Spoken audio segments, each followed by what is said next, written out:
ó, 5, são 4 alelos. Eu tenho 4 alelos que se combinando de várias formas, formando 5 fenótipos, entendeu? A expressão dessa característica se dá de 5 formas aqui. E eu tenho 4 alelos, beleza? A cor do olho é mais ou menos a mesma coisa. A gente tem dois extremos. A gente tem a cor do olho castanho escuro, que é tipo a minha cor do olho, castanho escuro. E nós temos o outro extremo, que é uma cor do olho azul claríssima. E aí, nesse meio termo, aí no meio, a gente encontra um monte de variação de tons de cor de olho. Também é uma herança quantitativa e também está relacionado com a combinação de vários alelos e aí a expressão de várias cores diferentes.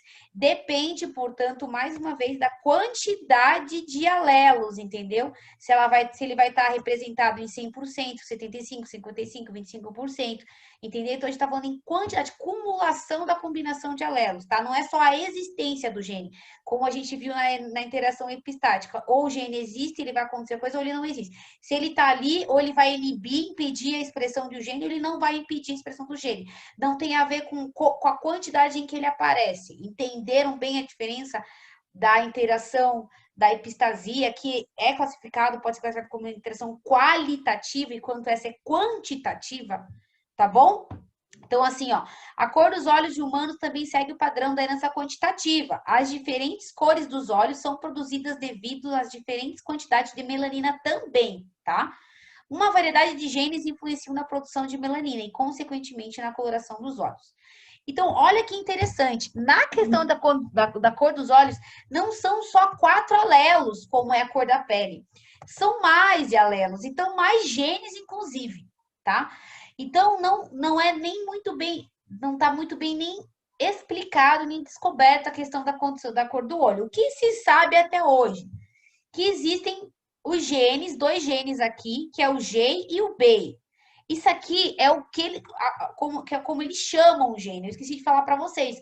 Existem alguns genes que são que é dado um nome para aquele gene. Ah, o gene, sei lá, YZ3, entenderam? Mas o alelo que está relacionado a esse gene, a gente, como eu expliquei para vocês, aí é por letra, né? A letra, que nem ali, a letra G ou a letra GA aqui no caso. Mas o gene é chamado de G e B. Então, nós temos 2 genes que controlam a cor do olho. 2 genes para uma característica, ok? Só a cor do olho. Então, nós temos aqui 2 genes. Então, o G apresenta um alelo dominante chamado GV, que condiciona a cor verde, a íris. E o GA condiciona a cor azul. Ó, GA, cor azul. O B apresenta um alelo dominante chamado BM, que condiciona a cor castanha. E o recessivo BA, olha que interessante, eles não usaram o recessivo com letra minúscula para a cor azul. Olha que interessante, nesse gene aqui, a cor azul ela pode ser expressa por 2 genes diferentes. Aqui o GA condiciona a cor azul e aqui o BA também condiciona a cor azul, ou seja, mais de um gene condicionando a mesma característica. O alelo dominante para B é dominante sobre G, ou seja, se eu tenho esse aqui, ele domina esse. Então, aqui não é codominância, aqui não é uma interação não epistática, mas pode ser uma interação epistática, porque existe um impedimento aqui, ó. Um é dominante sobre o outro. Então, além de ser uma herança quantitativa, aqui também existe uma epistasia, quando ele diz assim, o alelo dominante B é dominante sobre o G. Entenderam? Sabe-se que há participação de pelo menos mais de um gene para gerar padrões de cor de olhos. Aqui já foram citados 2. Também que a herança para esse padrão ainda não foi completamente desvendada, ou seja, aqui a gente não tem certeza ainda se ela é só quantitativa ou ela é epistática. Eu já prefiro julgar como os 2, porque eu consigo ver uma epistasia aqui quando a gente fala que um é dominante sobre o outro, ok? Se vocês concordam comigo. Mas também existe aqui uma herança quantitativa, porque a quantidade desses genes vai me trazer vários tipos de combinação de cor de olhos. Então, olha aqui, ó, gente. Olha quanta combinação para ter os olhos castanhos. Ó, os olhos verdes e aqui os olhos azuis. Sendo que dentro dos olhos azuis tem vários tons, os olhos verdes têm outros vários tons e os olhos castanhos também. Beleza? Então, resumindo, vamos finalizar essa questão da herança quantitativa, porque a gente também não tem tanto tempo. Mas eu espero que vocês tenham entendido. Qualquer dúvida, joguem no chat, perguntem. Eu pedi para vocês interagirem mais, falarem mais, porque é muito ruim essa sensação, às vezes a gente parece estar falando sozinha, tá bom? Então, espero que vocês tenham entendido a diferença entre herança quantitativa e as interações epistáticas e não epistáticas. Na aula que vem, eu quero ver se eu faço um resumão, porque a gente só tem mais 2 aulas, de pelo menos essa questão das interações, para a gente matar e finalizar essas interações, e deixar a última aula para síndromes, que é a parte mais legal, ao meu ver. Obrigada, Gabriela, por me responder. Então, a parte da síndrome genética, que é uma parte mais legal, e a gente vai finalizar a nossa disciplina, tá bom? Então, agora, o último, para finalizar o nosso assunto em relação às interações de hoje, eu queria apresentar para vocês um negocinho chamado curva de Gauss, que vocês vão entender mais ou menos o que é.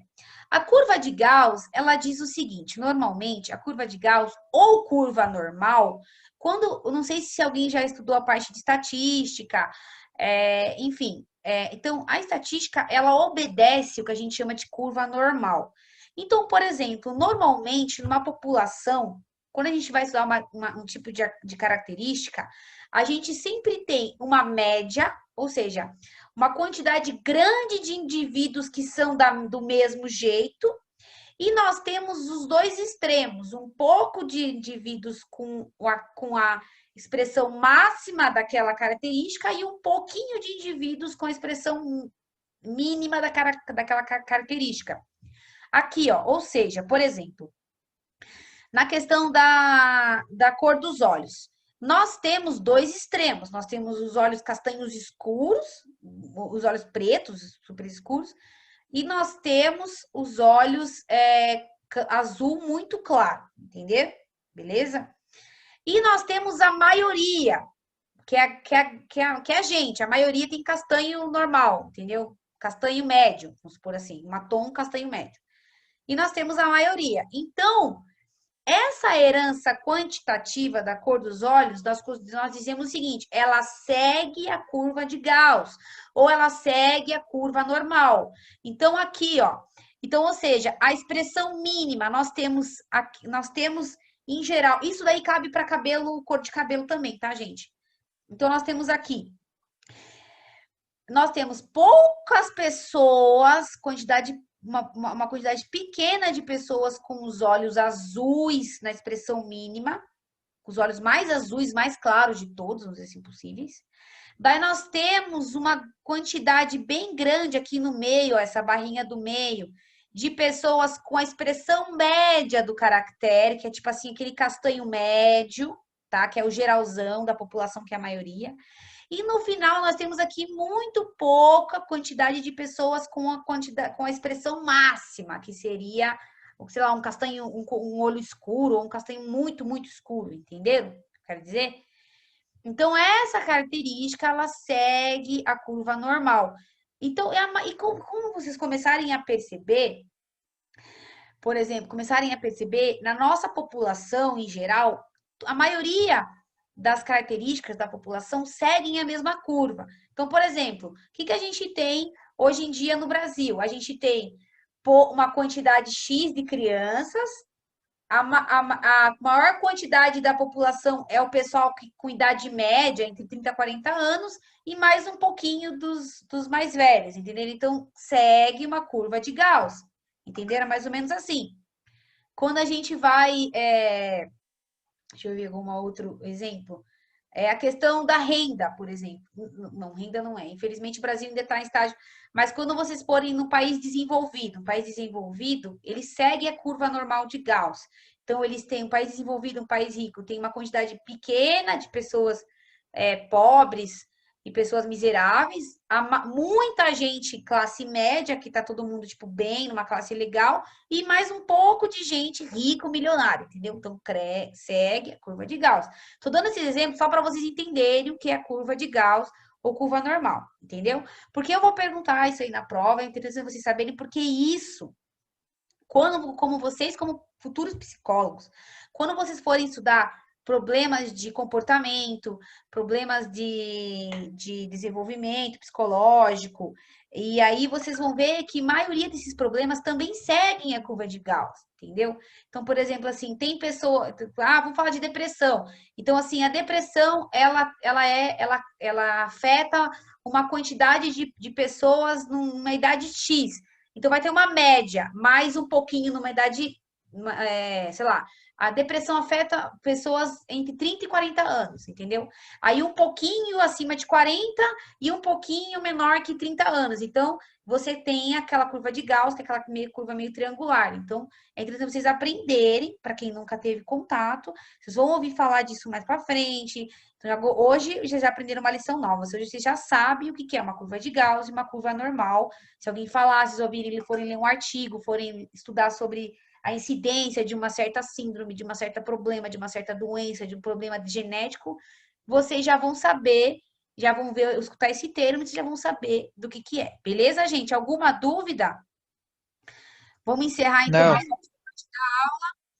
Então, essa curva não. serve para várias situações. Quando a gente está estudando pesquisa, até com cultura agronômica, com cultura florestal, é sempre assim. É sempre assim. Vou estudar a produção de soja de uma cultura. Então, a produção vai ser sempre a altura da planta para a produção de soja vai ser sempre uma média. Algumas pouquinhas grandes, outras pouquinhas menores, entendeu? Então, assim, a maioria das características dos estudos comportamentais seguem a curva de Gauss. Beleza, gente? Então é isso, vou encerrar a aula. Espero que vocês tenham entendido a diferença entre herança quantitativa, interação epitática e não epitática. Já estamos chegando, não sei nem que horas são. Ó, são 21h36. Vou gravar aqui essa aula, vou mandar para vocês e vou colocar algumas perguntinhas sobre a herança e daí a aula que vem a gente faz um resumão, tá bom? Beleza, é isso. Tchau, tchau. Vou encerrar aqui.